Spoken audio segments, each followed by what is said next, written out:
When you try to watch anything on your laptop with a bird in the room. Jesus, I was joking.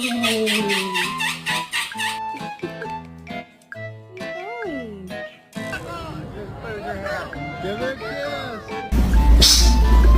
Yapma. About this one. Clever lads. So you shut up.